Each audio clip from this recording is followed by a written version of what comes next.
That's all right. While we're getting going, thank you, Mr. Chairman. I appreciate the opportunity to be here today. Over the last year at your commission meetings, you've heard spotlights on a variety of things to highlight our 75th anniversary, including the recovery of big game, access to shooting sports, 75 years of law enforcement off the pavement, our 75 years of brook trout restoration and trout work in the mountains, and game land work, especially focusing on recovering red cockaded blue bears. And so what I'd like to do today is tell you a bit of a story that not only touches on some of those, but also ties some other things together to really talk about our agency's legacy, a little bit about where we've been, a little bit more about where we are, but perhaps most importantly, about where we're headed. So a little bit of history. Back in 1930, Aldo Leopold. Everybody in this room knows who Aldo Leopold is, right? If you don't, you need to go online and look him up. Aldo Leopold presented to what was then called the American Game Conference, a North America wildlife policy. And in that policy, Leopold's committee recommended the creation of state wildlife agencies in a commission structure. In 1933, he published the book Game Management, which also called for a very similar structure to state wildlife agencies. But then, specific to North Carolina, in 1944, Ross Stevens, who was at that time the head of the wildlife conservation program over at NC State, published a book called Talk About Wildlife. And he got very specific in there talking about the creation of state wildlife agencies. And the concept behind the commission agency structure was that it would provide maximum citizen representation while minimizing political influence. So in 1947, at the push of the North Carolina Wildlife Federation, NC State University, a lot of other entities and individuals, the General Assembly passed Statute 143-239. They actually passed a whole bunch of statutes, but this one specifically created our agency, not specifically your committee structure, your commission structure, but our agency to manage, restore, develop, all those words, the wildlife resources of the state of North Carolina. And often we focus on the game and freshwater fisheries part of that statute. But there's that phrasing green and other wildlife resources to the end that we have a constructive program. And so what I want to talk a bit about is not only some of the game and game fish things, but also some of the other wildlife resources. So in 1947, then Governor Cherry appointed our first wildlife commission. Our first commission had 9 commission members, one from each of our 9 administrative districts. And over the years, we have evolved into our current commission structure, as you said here today. 11 commissioners appointed by the governor. 9 of those are district commissioners. Those are on 6-year terms in 3 different groups. That is, districts 1, 4, and 7 are a group. Districts 2, 5, and 8 are a group. Districts 3, 6, and 9 are a group. Then the governor has 2 at-large 4-year terms. So all of those are staggered so that there's longevity. Speaker of the House has 4 at-large 2-year terms. President Pro Tem of the Senate has 4 at-large 2-year terms. And so jumping from the establishment of the agency in the late 40s to the mid 70s, in that time frame, there was a lot of effort in getting the agency set up, a lot of boating work, a lot of hunting work, a lot of fishing work, a lot of public land work. But it was really in the 70s where we started seeing a broad expansion of our agency program to include a lot of non-game, what we call non-game efforts. And in 1975, the State Museum of Natural History held a symposium on endangered and threatened biota of North Carolina. And in that proceedings of that symposium, there were lists. Y'all have seen a lot of lists from our Habitat Non-Game Endangered Species Committee over the years, but there were lists of species. And as I'll touch on again a little closer to the end, there were some species on those lists in 75 that you might not think were there, like white-tailed deer and black bear. And a lot of the game species that we consider pretty common now in 75 were actually pretty rare. Well, if you look at the non-game list that were in that proceeding, it is, of course, even longer. So in the late 70s, we started to see the expansion of our wildlife diversity work. And it really started with completion of a Fish and Wildlife Service and a Corps of Engineers cooperative agreement.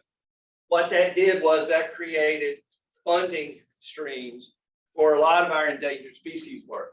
In 1987, House Bill 664 was passed, which established the Non-Game Wildlife Advisory Committee, set up the whole state listing process that you just heard Commissioner Craig mention. And in 1999, we had our first Wildlife Diversity Program strategic plan. And so up until that time, much of the work that was done for wildlife diversity that benefited what we call non-game wildlife was the result of game work. But there's been a lot of efforts over the years to expand funding for the wildlife diversity work, and they've been both at the national and the state level. Started with Teaming with Wildlife, went through the Conservation and Reinvestment Act, all the way down to what you've heard a lot about over the last couple of years, the Recovering America's Wildlife Act. And if the Recovering America's Wildlife Act passes, that will end up sending $24 million to North Carolina, plus $1.25 million for us adding plants in there. And so it'll be a significant increase in the funding opportunity. But one of the other really, really important things that's happened is there have been changes in the Pittman-Robertson rules by the U.S. Fish and Wildlife Service and establishment of the state and tribal wildlife grants program. The change in the Pittman-Robertson rules allowed us as an agency to spend PR money on non-game birds, mammals, and habitat. That allowed us to fund shift some revenue within our agency so that we could basically spend state wildlife grant money on reptile and amphibian work, and we spent more of our Pittman-Robertson money on both game and non-game birds, mammals, and habitats. But that also resulted in the creation of the state tribal wildlife grant is the process of developing state wildlife action plans. And so state wildlife action plans, the real core concept of those are to keep common species common, and to do that by getting away from random acts of conservation. And I stole that phrase. I've learned that I'm not sure who I stole it from, but I stole that phrase. But it's a really cool phrase, I think, because it points out that our conservation efforts really need to be focused. So our first wildlife action plan was in 2005. When we developed that plan, we hired Celinda Daly in a time-limited position, created a steering committee. But the real minimum requirement was that our state had to show we had a commitment to use those new funds appropriately. But what we did was we took the wildlife action plan, which, if my memory serves me, that first one was like 864 pages long, and developed a real opportunity to conserve these species. The maximum benefit is that guidance document for future fish and wildlife conservation. So these plans are renewed every 10 years. So when we got ready to do the 2015 plan, we hired Cindy Simpson as our action plan coordinator. And she has worked and continues to work, including on our new plan, our 2025 plan, in pulling all these entities together, all these other state agencies. And what I've got here are just examples, but other state agencies, non-governmental organizations, federal agencies, together along with our staff to develop this wildlife action plan to move conservation of our natural resources in the state forward. So to really try to point out the importance of this work, it's important to look a little bit again where we were and where we're headed. Prior to 2005, when we had the first action plan, most non-game work was the result, as I said earlier, of game work. Staff background was important, staff interest was important, and a lot of the non-game benefits that we saw across the state came from very focused game management efforts. After 2005, after the first action plan, the Game Lands program was still in wildlife management. So there was a lot of focus on using waterfowl impoundments for non-game birds as well as migratory waterfowl. Doing more bird surveys, the CURE program, the Cooperative Upland Habitat Restoration and Enhancement Program. But even then, the action plan was not a real driver of the game land operation. After the 2015 plan, we began to use the action plan for land acquisition. And you've heard that a number of times through Commissioner Berry's work and presentations in committee to support acquisition, especially for species of greatest conservation need. To develop management plans, all the game lands now have management plans, and the action plan species and the species of greatest conservation need are included in those game land plans, and to prioritize the work that our agency does on non-game species. Certainly, the action plan has informed our reptile, amphibian, and aquatic priorities. It continues to drive bird and mammal conservation in the diversity program, even though we can use the Pittman-Robertson funding to do that work. We use the action plan that's developed through the State and Tribal Wildlife Grants program to help prioritize what the work needs to be. An example that you've heard about several times here is the Bird Atlas project that we have going on now. And the Bird Atlas project is addressing the status of hundreds of species, but 93 of the bird species are species of greatest conservation need. The CURE program, Cooperative Upland Habitat Restoration and Enhancement Program, has certainly been impacted.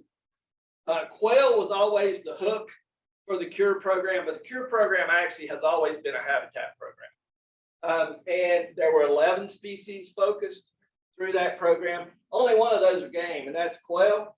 And quail are on the species of greatest conservation need list. So the Wildlife Action Plan is important across all our different programs, including the corporate CURE. Brad mentioned the drip torch. Fire is our friend. So, you know, a lot of the action plan species are benefited by specific habitat work, including fire. And so we've been able to increase the use of prescribed fire by looking at the diversity of different species, other than just game species, that benefit from fire. Staff helped guide Farm Bill funding to better address these species of greatest conservation need. We now better understand, because of the Wildlife Action Plan work, the priority species that benefit from the private land efforts that John and many others in our agency work on. And there's been shift from the primarily native warm season grasses to a more diverse vegetation management. And a lot of these changes and a lot of these evolutions, if you will, over time have been because of the action plan. State-owned game lands. We hear about game lands at every commission meeting.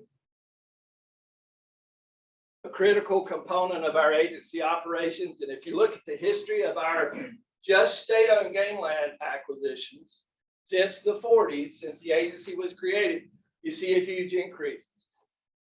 Some of this is related to the availability of certain funding streams, but certainly wildlife action plans and those conservation efforts have helped improve that. And these game lands provide critical natural resource benefits. They include terrestrial and aquatic. And they also provide a ton of opportunities for our citizens, for our constituents. But we also have to be very careful. We've heard about R3 already today. Typically, when we talk about R3, we say, fishing, hunting, shooting, boating, that kind of thing. But there's a ton of R3 opportunities, and we have to think very carefully, I believe, about those R3 efforts and what our goals are in terms of recruiting new individuals and sort of where they're going to go on all those public lands. So I mentioned earlier, we're working on a 2025 wildlife action plan. Cindy, again, is the lead on that for the staff. So why is that important? Why is the 2020 action plan important, which you'll get here in a year or two? If you look at the 2015-2020 list, there are 483 species of greatest conservation need in our state. 13 of those are either game or migratory game birds. Not sure how many of us would have thought that number would be that high. That's actually pretty high. And 7 of those are game fish. So the idea that we have this game, non-game dichotomy, at least in my view, is probably not what will carry us forward. But we have a lot of species that will continue to be in need of a lot of conservation efforts. One of the reasons our action plans are so important is that North Carolina is arguably about 94% privately owned. About 35% of our residents classify themselves as wildlife watchers. About 13% of our residents are fishers, fishermen, whatever you want to call them. And about 4% of our residents hunt. So the point is, our agency and the relevancy of our agency and our conservation efforts depend very highly on reaching out and touching people other than just hunters, fishermen, and wildlife watchers. It was mentioned earlier about population increases. Focus on the red here. Population by county in 1970. You can look at the county you live in or own land in. 2030. I'm going to do that again. There's 1970. 2030. This is the underlying issue in this state. Somebody mentioned it earlier. When it comes to conservation, this is the issue in this state. If you don't want to just look at people, look at roads. You can pick out where the national forests are. You can pick out where the national wildlife refuges are. You can pick out where the national parks are. And then you get a few really cool counties down east where just don't have any roads, which is a great thing. Primary and secondary roads and people are some big drivers in what's going on. So some of the things that will be included in the action plan coming up that's really important for our agency's legacy moving forward are water conservation issues. I think I know which side of this fork I would prefer to live on. You've heard over time several presentations about barrier removals, dam removals. We've got a great program in our agency in regards to dam removals, but that continues to be an issue in our state for conservation of lots of species. That'll be addressed in a new plan. Climate variability. Whether you call it global warming or climate change or climate variability or whatever you want to call it, the reality of it is that it's here and it will continue to impact what we do and the resources in this state and how we conserve those moving forward. One Health initiative. We've heard a lot about diseases, highly pathogenic avian influenza, COVID, chronic wasting disease, HD, you can go on and on and on. What we've learned is the connection between people and wildlife and diseases is very tight, and that needs to be part of how we address conservation in our legacy moving forward.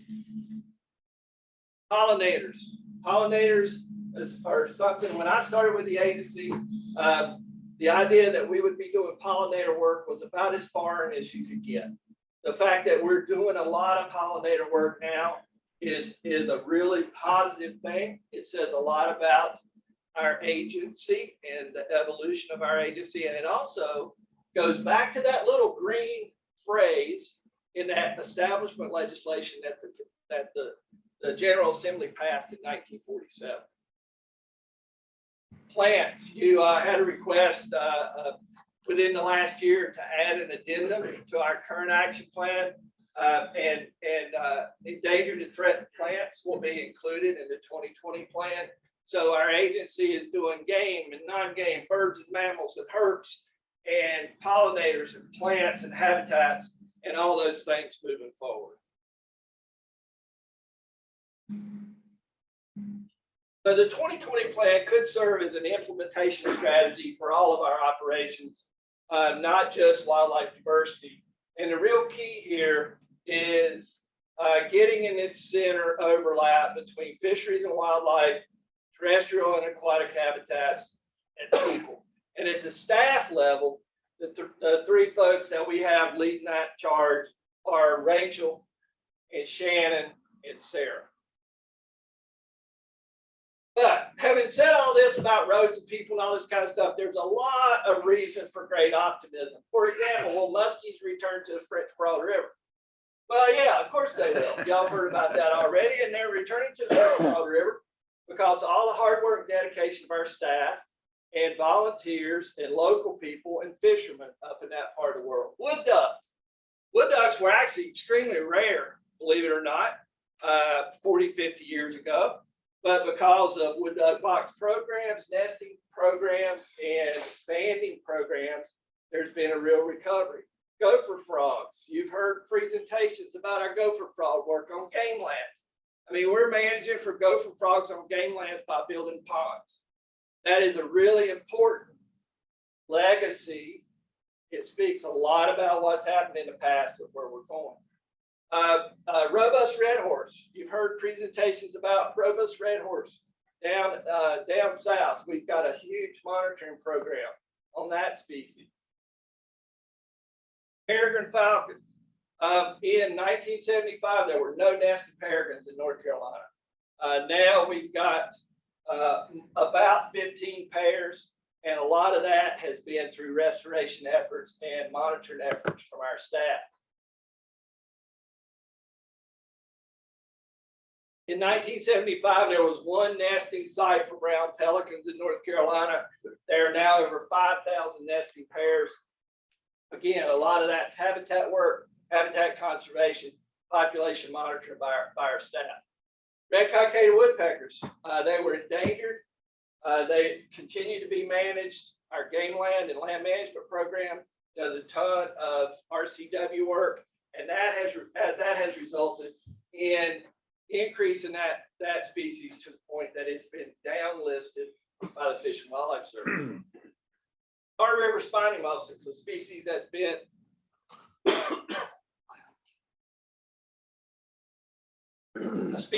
been saved from extinction by our staff efforts, including working with host fish.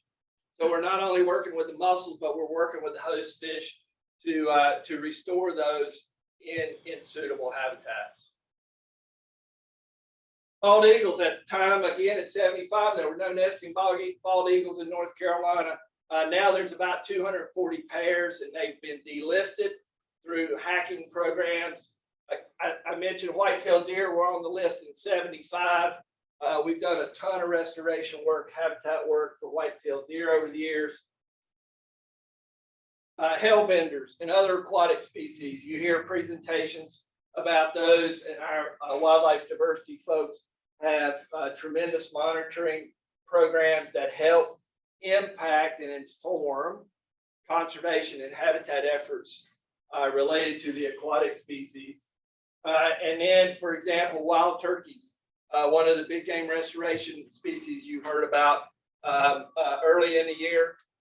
We spent about 40 plus years in turkey restoration, the last 20 of which were extremely intense by all of our different staff. And so there's all these reasons for optimism. But if you really want a good reason for optimism, There you we go. all talk about why we do what we do. We talk about why we're in the jobs like I'm in, why you're commissioners. We all talk about it. But this is really why we do it. So we have a legacy in the past, but this is our legacy moving forward. And with that, Mr. Chairman, I'd just like to thank a whole bunch of people, like thousands of people over the last 75 years that have impacted all these things. But then also, as far as the presentation, I leaned on a lot of staff to help me with information and stuff, and I really appreciate that. And with that, Mr. Chairman, I'll conclude. And if there are any questions, I'll be glad to take those. It was a great presentation. What kind of comments or questions did any of the commissioners have? I think it shows what an honor it is to be on the commission, to be involved with dedicated staff that we have today. We've seen 75 years of a tradition and a commitment to the wildlife resources of this state, game and non-game. And we stand on the shoulders of a lot of folks that come before us today, and we got a lot to be proud of. And you did a great job presenting all of that so we could see it and, you know, where we're at over the last 75 years and what we continue to see from our staff, the great effort. Very few people live or come and work for us today. This for the money, it's for the love of the resource and the future and the past. And we're eternally grateful to all the staff, what we see every month and during the year. And just thank you to all of you. If anyone wants to add any of those anything to that comments, please have at it. Hearing none. Thank you, David. Thank you, Mr. Chairman.